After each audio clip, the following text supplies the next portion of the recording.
Everyone welcome to my channel.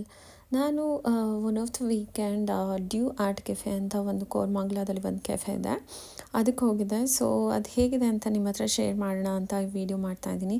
ಹಾಗೆ ನಾನು Sunday ಏನು ಕುಕ್ಕಿಂಗ್ ಮಾಡಿದ್ದೆ ಅದೆಲ್ಲದನ್ನೂ ಶೇರ್ ಮಾಡ್ತೀನಿ ನಿಮ್ಮ ಹತ್ರ.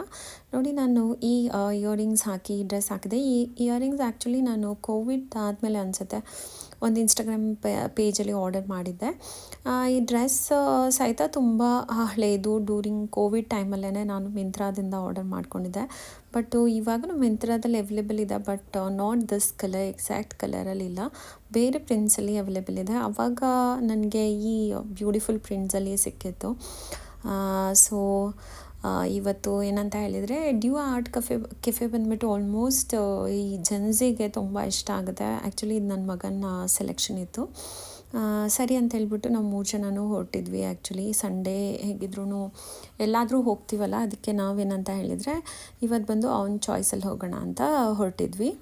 ಯಾರ್ಯಾರಿಗೆ ಈ ಶೋಲ್ಡರ್ಲೆಸ್ ಡ್ರೆಸ್ ಇಷ್ಟ ಆಗುತ್ತೆ, ನನಗಂತೂ ಈ ಶೋಲ್ಡರ್ಲೆಸ್ ಮತ್ತು ಹಾಫ್ ಶೋಲ್ಡರ್ ಎಲ್ಲ ಬರುತ್ತಲ್ಲ, ಆ ಥರದ್ದು ಡ್ರೆಸ್ಸಸ್ ಅಂದರೆ ತುಂಬ ಇಷ್ಟ. ತುಂಬ ಚೆನ್ನಾಗಿ ಸೂಟ್ ಆಗುತ್ತೆ ಮತ್ತು ತುಂಬ ಟ್ರೆಂಡಿಯಾಗಿ ಕೂಡ ಕಾಣುತ್ತೆ. ಬಟ್ ನಾನು ಯಾವಾಗಲೂ ಅಷ್ಟೇ ಈ ಥರದ್ರಲ್ಲಿ ತುಂಬ ಟಾಪ್ಸ್ ಮತ್ತು ಡ್ರೆಸ್ಸಸ್ ಎಲ್ಲ ತೊಗೊತಾ ಇರ್ತೀನಿ. ಬಟ್ ಒಂದಂತ ಹೇಳಿದರೆ, you should choose a proper bra. ಇದಕ್ಕೆ ಸ್ಟ್ರಾಪ್ಲೆಸ್ ಇರೋದನ್ನು ಹಾಕಿದ್ರೆ ನಿಮಗೆ ಆಲ್ಮೋಸ್ಟ್ ಏನೋ ಅದೊಂದು ಪ್ರಾಬ್ಲಮ್ ಆಗೋಲ್ಲ. ನನಗೆ ಆ್ಯಕ್ಚುಲಿ ತುಂಬ ಫೇವ್ರೆಟ್ ಡ್ರೆಸ್ ಇತ್ತು. ನಾನು ಇದನ್ನು ಸೆಕೆಂಡ್ ಟೈಮ್ ಹಾಕ್ಕೊತಾ ಇದ್ದೀನಿ. ಕೋವಿಡ್ ಆದಮೇಲೆ ನಾನು ಎಲ್ಲೋ ಒಂದು ಸಲ ಹಾಕ್ಕೊಂಡು ಹೋಗಿದ್ದೆ. ಅದಾದಮೇಲೆ ಇವತ್ತು ಮತ್ತೆ ಎಲ್ಲ ಹಳೆಯ ಡ್ರೆಸ್ನ ರೀಸೈಕಲ್ ಮಾಡೋಣ ಅಂತ ಮತ್ತೆ ಹಾಕ್ಕೊತಾ ಇದ್ದೆ.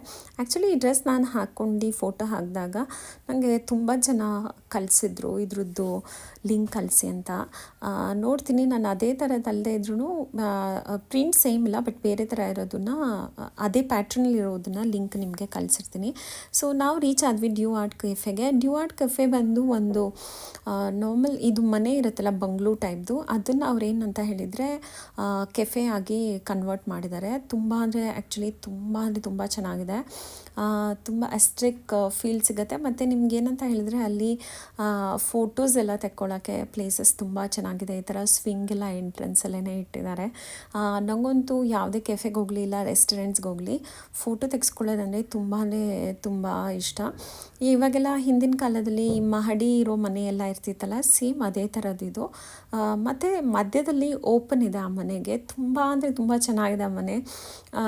ಆ ಮನೇನ ಅವ್ರೇನಂತ ಹೇಳಿದರೆ ಕೆಫೆ ಆಗಿ ಕನ್ವರ್ಟ್ ಮಾಡಿರೋದು. ಎಷ್ಟು ಚೆನ್ನಾಗಿತ್ತು ಅಂತ ಹೇಳಿದ್ರೆ, ನಾವು ಹೋದಾಗ ಫುಲ್ಲು ಕ್ರೌಡ್ ಇತ್ತು. ಮತ್ತು ನೋಡಿ, ನಾವು ಫುಡನ್ನು ಸಹಿತ ತುಂಬ ವೆರೈಟೀಸ್ ಎಲ್ಲ ಟ್ರೈ ಮಾಡಿದ್ವಿ. ಪಾಸ್ತಾ ಮತ್ತು ಸ್ಯಾಂಡ್ವಿಚ್, ಆಮೇಲೆ ಕಾಫಿ ಅಂತೂ ಮಸ್ಟ್ ಆ್ಯಂಡ್ ಶುಡ್. ನಾನು ಎಲ್ಲೋದ್ರೂ ಕಾಫಿ ಕುಡಿತೀನಿ. ಆಮೇಲೆ ಪಿಜ್ಜಾ ಮತ್ತು ಇದೇನೋ ಚಿಕನ್ದು ಒಂದು ಸ್ಟಾರ್ಟರ್ ಆರ್ಡರ್ ಮಾಡಿದ್ವಿ. ನಗ್ಗೆಟ್ಸ್ ಥರ ಇತ್ತು. ಎಲ್ಲದೂ ತುಂಬ ಟೇಸ್ಟಿ ಆಗಿತ್ತು.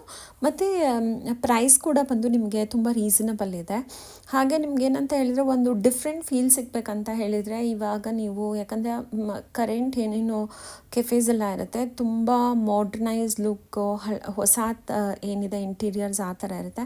ಬಟ್ ಇಲ್ಲೇನಂತ ಹೇಳಿದ್ರೆ, ಒಂದು ಹಳೆ ಮನೆ, ಮಹಡಿ ಥರ ಇರೋ ಮನೇನ ಅವರು ಕೆಫೆಯಾಗಿ ಕನ್ವರ್ಟ್ ಮಾಡಿರೋದ್ರಿಂದ ನಿಮಗೆ ಒಂಥರ ಇಲ್ಲಿದ್ದು ವೈಬೇ ಬೇರೆ ಥರ ಇರುತ್ತೆ.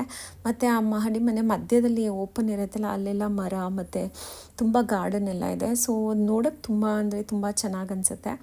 ನಾವು ಹೋದಾಗ ಎಷ್ಟು ಕ್ರೌಡ್ ಇತ್ತು ಅಂತ ಹೇಳಿದರೆ, ಎಲ್ಲರೂ ಟೇಬಲ್ಗೋಸ್ಕರ ವೆಯ್ಟ್ ಮಾಡ್ತಾಯಿದ್ರು. ಬಟ್ಟು ನಮ್ಮ ಲಕ್, ನಮಗೆ ಹೋಗಿ ಒಂದು 5 ಮಿನಿಟ್ಸ್ಗೆ ಸಿಕ್ತು. ಆಮೇಲೆ ಬಂದವರೆಲ್ಲ ತುಂಬ ಜನ ವೆಯ್ಟ್ ಮಾಡ್ತಾಯಿದ್ರು. ನೋಡಿ, ನಾನು ಇಲ್ಲೆಲ್ಲ ತೋರಿಸ್ತಾ ಇದ್ದೀನಿ, ಎಷ್ಟು ಚೆನ್ನಾಗಿದೆ. ಮೋಸ್ಟ್ಲಿ ನೀವು ಡೇ ಟೈಮ್ ಹೋದರೆ ಇನ್ನೂ ಚೆನ್ನಾಗಿರುತ್ತಾ ಏನೋ ಗೊತ್ತಿಲ್ಲ. ಬಟ್ ನಾವು ಈವ್ನಿಂಗ್ ಟೈಮಲ್ಲಿ ಹೋಗಿದ್ವಿ. ತುಂಬ ಚೆನ್ನಾಗಿತ್ತು. ಅಲ್ಲಿ ಎಂಟ್ರೆನ್ಸಲ್ಲಿ ಹೋದಾಗ ನಿಮಗೆ ಈ ಥರದ್ದೆಲ್ಲ ತುಂಬ ಪೋಸ್ಟರ್ಸ್ ಎಲ್ಲ ಹಾಕಿದ್ದಾರೆ. ಮತ್ತು ಕೈಯಿಂದ ಮಾಡಿರುವಂತಹ ಆರ್ಟ್ ಇದನ್ನೆಲ್ಲ ತುಂಬ ಇಟ್ಟಿದ್ದಾರೆ ಅಲ್ಲಿ. ಮೋಸ್ಟ್ಲಿ ಅದಕ್ಕೋಸ್ಕರ ಅವರು ಡ್ಯೂ ಆರ್ಟ್ ಕೆಫೆ ಅಂತ ಹೆಸರಿಟ್ಟಿದ್ದಾರೆ ಅಂತ ಅಂದ್ಕೊತೀನಿ. ನನಗಂತೂ ಈ ಅದು ಏನಂತ ಹೇಳಿದ್ರೆ ಈ ಕೆಫೆದು ವೈಬ್ ತುಂಬ ಇಷ್ಟ ಆಯಿತು. ಯಂಗ್ಸ್ಟರ್ಸ್ಗೆ ತುಂಬ ಇಷ್ಟ ಆಗೋ ಥರ ಇತ್ತು. ಅಲ್ಲೆಲ್ಲ ತುಂಬ ಯಂಗ್ ಕ್ರೌಡ್ ಇತ್ತು. ಸೊ ನಾನು ನೆಕ್ಸ್ಟ್ ಡೇ ಮಾರ್ನಿಂಗ್ ಎದ್ದಾಗ ನಮ್ಮ ಬಾಲ್ಕನಿಯಿಂದ ಈ ಥರ ಕಾಣಿಸ್ತಾ ಇತ್ತು ನೋಡಿ. ಆಲ್ವೇಸ್ ಇದು ಇದೇ ಥರನೇ ಇರುತ್ತೆ. ಯಾವಾಗ ನೋಡಿದ್ರೂ ಎಷ್ಟು ಸಲ ನೋಡಿದ್ರೂ ಬ್ಯೂಟಿಫುಲ್ ಅನಿಸುತ್ತೆ. ಒಂದೊಂದು ಸಲ ನೋಡಿದರೆ ಬ್ಯಾಂಗ್ಳೂರು ಇಸ್ ಸೋ ಬ್ಯೂಟಿಫುಲ್ ನೋಡಿ. ಎಷ್ಟೊಂದು ಗ್ರೀನ್ರಿ ಇದೆ ಹಾರ್ಟ್ ಆಫ್ ದ ಸಿಟಿಯಲ್ಲಿ ಕೂಡ. ಸೊ ನಂದು ಏನಂತ ಹೇಳಿದರೆ ಈ ಬಾಲ್ಕನಿ ಗಾರ್ಡನ್ ಮಧ್ಯದಲ್ಲಿ ಸ್ವಲ್ಪ ಡ್ರೈ ಆಗಿಬಿಟ್ಟು ಹಾಳಾಗೋಗ್ಬಿಟ್ಟಿತ್ತು.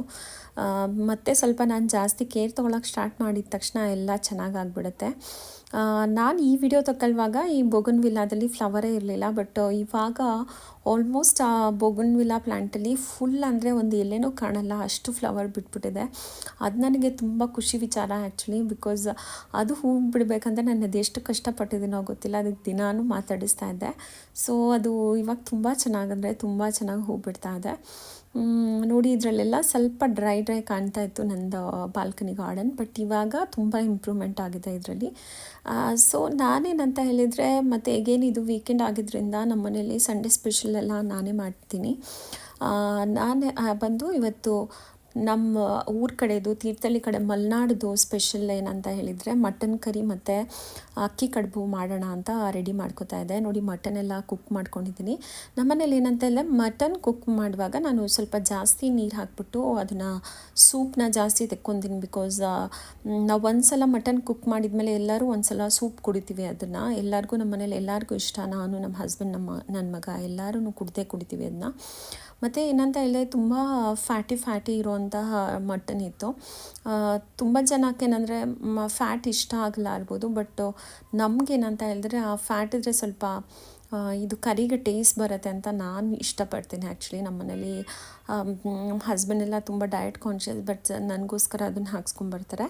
ನೋಡಿ ಅದಕ್ಕೆ ಮಸಾಲ ಎಲ್ಲ ನಾನು ರೆಡಿ ಮಾಡಿ ನಮ್ಮ ಹಳ್ಳಿ ಸ್ಟೈಲ್ದು ಅಂದರೆ ನಮ್ಮ ಮಲೆನಾಡು ಸ್ಟೈಲ್ದು ಕರಿ ಮಾಡ್ತಾಯಿದ್ದೀನಿ. ಆ್ಯಕ್ಚುಲಿ ತುಂಬ ಚೆನ್ನಾಗಾಗಿತ್ತು. ನಾವು ಯಾವಾಗ ಈ ಥರ ಕಡುಬೆಲ್ಲ ಮಾಡ್ತೀವಲ್ಲ ಅದಕ್ಕೆ ತುಂಬ ತಿಕ್ಕಾಗಿರೋ ಕರಿ ಮಾಡಬಾರ್ದು. ಸ್ವಲ್ಪ ತೆಳು ಇರೋ ಕರಿ ಮಾಡಿದರೆ ತುಂಬ ಟೇಸ್ಟ್ ಬರುತ್ತೆ. ಈ ಕಡುಬುನೇನೆಂದರೆ ನಾವು ಅಕ್ಕಿ ಹಿಟ್ಟನ್ನ ನೀರಲ್ಲಿ ಹಾಕಿಬಿಟ್ಟು ಇದು ಫಸ್ಟ್ ಚೆನ್ನಾಗಿ ಹಿಟ್ಟನ್ನು ಉಕ್ಕರಿಸ್ಕೊಬೇಕು. ಅದಾದಮೇಲೆ ನಾವೇನಂತ ಹೇಳಿದ್ರೆ ಅದನ್ನು ಚೆನ್ನಾಗೆಲ್ಲ ಕೈಯಲ್ಲಿ ಮಿಲ್ದು ಆಮೇಲೆ ನಾವು ಉಂಡೆ ಕಟ್ಬಿಟ್ಟು ಮತ್ತೆ ಇದನ್ನು ನಾವು ಸ್ಟೀಮಲ್ಲಿ ಬೇಯಿಸ್ತೀವಿ. ಆ್ಯಕ್ಚುಲಿ ಇದು ನನ್ನ ಕುಕ್ ಸಹಿತ ಕಲ್ತ್ಕೊಂಡಿದ್ದಾಳೆ ಇದನ್ನು ಹೆಂಗೆ ಮಾಡಬೇಕಂತ. ಬಟ್ ಏನಂತ ಹೇಳಿದರೆ ಅವಳು ಸಂಡೇಸ್ ಅವಳು ಬರೋದು ಇಲ್ಲ ಆಫ್ಟರ್ನೂನ್ ಲಂಚ್ ಮಾಡೋಕ್ಕೆ. ಬಿಕಾಸ್ ಅವಳು ಸಂಡೇಸ್ ಎಲ್ಲ ಲೀವ್ ಕೊಟ್ಬಿಟ್ಟಿರ್ತೀನಿ. ನಾನೇ ಕುಕ್ ಮಾಡ್ತೀನಿ ಸಂಡೇ. ಸೊ ಇದೇ ಕಡುಬು ಏನಂತ ಹೇಳಿದ್ರೆ ನಾವು ಮಾಡಿದಾಗ ಒಂಥರ ಟೆಕ್ಸ್ಚರ್ ಬರುತ್ತೆ, ಅವ್ರು ಮಾಡಿದಾಗಲೇ ಬೇರೆ ಥರ ಬರುತ್ತೆ. ಬಿಕಾಸ್ ನಮಗೇನಂತ ಹೇಳಿದ್ರೆ ಇದು ಪ್ರಾಪರಾಗಿ ನಮ್ಮದು ಒಥೆಂಟಿಕ್ ಹಳ್ಳಿ ಸ್ಟೈಲಲ್ಲಿ ಹೆಂಗೆ ಮಾಡಬೇಕಂತ ಚೆನ್ನಾಗಿ ಗೊತ್ತಿರುತ್ತೆ. ಸೊ ಇದನ್ನು ನಮ್ಮ ಕಡೆ ಇದನ್ನು ಬೇಯಿಸ್ತೀವಲ್ಲ, ಇದಕ್ಕೆ ಸರ್ಗಲ್ ಅಂತಾರೆ. ಅದರೊಳಗೆ ಹಾಕ್ಬಿಟ್ಟು ನಾವು ಸ್ಟೀಮಲ್ಲಿ ಇದನ್ನ ಕೆಳಗಡೆ ನೀರು ಹಾಕಿ ಸ್ಟೀಮಲ್ಲಿ ಇದನ್ನು ಬೇಯಿಸ್ತೀವಿ. ಒಂದು 15 to 20 ಮಿನಿಟ್ಸ್ ಬೇಯಿಸ್ತೀವಿ.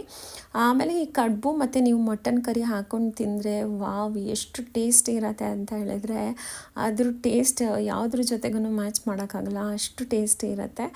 ಸೊ ನನಗೇನಂತ ಹೇಳಿದ್ರೆ ಈ ಥರ ಹಳ್ಳಿ ಸ್ಟೈಲ್ದು ನಮ್ಮೂರ ಕಡೆದಂತೂ ಅಡುಗೆಗಳೆಲ್ಲ ತುಂಬ ಇಷ್ಟ. ಮತ್ತು ಅದೇ ಮಟನ್ ಕರಿಗೆ ಬೇಕಾದರೆ ನೀವು ನೀರು ದೋಸೆ ಕೂಡ ಮಾಡ್ಕೋಬೋದು, ಅದನ್ನು ಟೇಸ್ಟ್ ಇರುತ್ತೆ. ಮತ್ತು ನಾವು ಅಕ್ಕಿ ರೊಟ್ಟಿ ಅಂತ ಮಾಡ್ತೀವಿ, ಅದನ್ನು ಟೇಸ್ಟ್ ಇದೆ. ಐ ಹೋಪ್ ನಿಮಗೆಲ್ಲ ಈ ವಿಡಿಯೋ ಇಷ್ಟ ಆಗಿದೆ ಅಂದ್ಕೊತೀನಿ. Will meet in the next video.